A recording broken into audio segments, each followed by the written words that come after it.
নমস্কাৰ। এই মুহূৰ্তত অসমৰ প্ৰত্যেকগৰাকী জনতালৈ দিবলৈ ওলাইছোঁ ডাঙৰ খবৰ। আজি হৈছে 1 ছেপ্টেম্বৰ। আজি অসমৰ লাখ লাখ দুখীয়াসকললৈ কেইখনমান চৰকাৰী আঁচনিলৈ দিবলৈ ওলাইছোঁ ডাঙৰ খবৰ।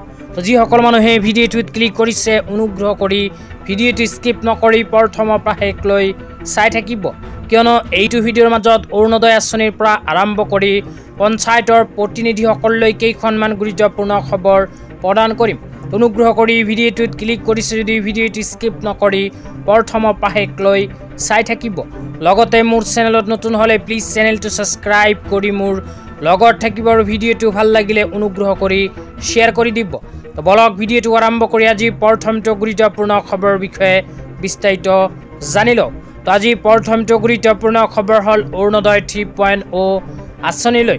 তো যিসকল মানুহে অৰুণোদয় 3.0 আঁচনিত আবেদন কৰিছিল সেইসকল মানুহৰ বাবে আহি গ'ল ভাল খবৰ, কিয়নো অসম চৰকাৰে অহা 17 ছেপ্টেম্বৰ তাৰিখে প্ৰদান কৰিব অৰুণোদয় 3.0 আঁচনিৰ প্ৰথম কিস্তি 1250কৈ টকা।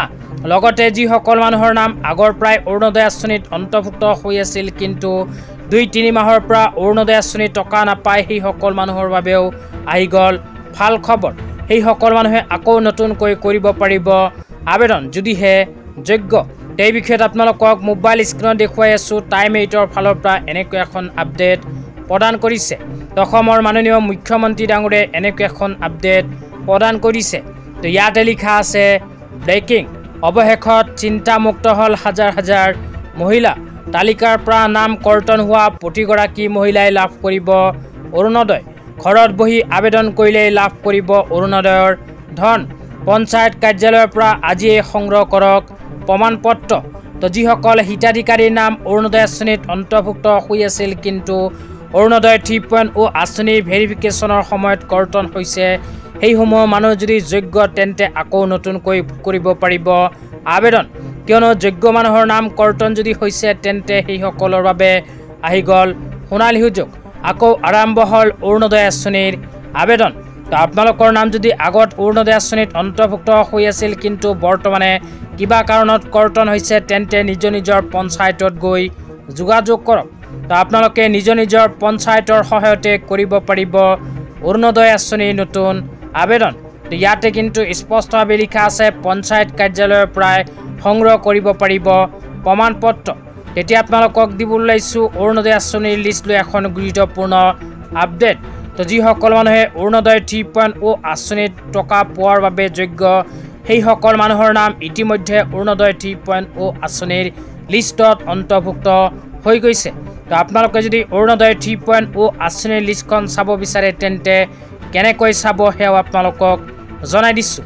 তো আপোনালোকে যদি অৰুণোদয় 3.0 আঁচনিৰ লিষ্টখন চাব বিচাৰে তেন্তে নিজৰ পঞ্চায়তত গৈ যোগাযোগ কৰিব, অথবা আপোনালোকে নিজৰ ব্লক বা DC অফিচত গৈও অৰুণোদয় আঁচনিৰ বিষয়ে সবিস্তাৰে জানিব পাৰিব।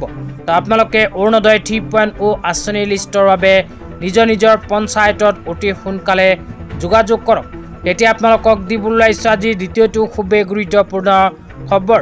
তো আজি দ্বিতীয়টো গুৰুত্বপূৰ্ণ খবৰ হ'ল BJP আছাম প্ৰদেশৰ ফালৰ পৰা প্ৰদান কৰা এখন বিশেষ আপডেট লৈ। তো ইয়াতে কি লিখা আছে পঢ়ি বিতংভাৱে আপোনালোকক শুনাই দিছোঁ। অনুগ্ৰহ কৰি ভিডিঅ'টো স্কিপ নকৰি চাই থাকিব। লগতে ভিডিঅ'টো শ্বেয়াৰ কৰি আপোনালোকৰ বন্ধুবৰ্গকো চোৱাৰ কাৰণে সুযোগ প্ৰদান কৰিব। তো ইয়াতে লিখা আছে মাননীয় মুখ্যমন্ত্ৰী ডাঙৰীয়াৰ বৃহৎ ঘোষণা। অহা 1 জানুৱাৰীৰ পৰা পঞ্চায়তৰ সকলো স্তৰৰ প্ৰতিনিধি আৰু তেওঁলোকৰ পৰিয়ালৰ চিকিৎসা ব্যয় সম্পূৰ্ণৰূপে বহন কৰিব চৰকাৰে। তো ইয়াতে কোৱা অনুযায়ী অহা 1 জানুৱাৰী তাৰিখৰ পৰা পঞ্চায়তৰ সকলো প্ৰতিনিধিক বা প্ৰতিনিধিৰ পৰিয়ালৰ সকলো চিকিৎসাৰ খৰচ বহন কৰিব চৰকাৰে। চৰকাৰৰ ফালৰ পৰাই প্ৰদান কৰিব পঞ্চায়তৰ প্ৰতিনিধিসকলক বা পঞ্চায়তৰ প্ৰতিনিধিসকলৰ পৰিয়ালক চিকিৎসা। তো ধন্যবাদ।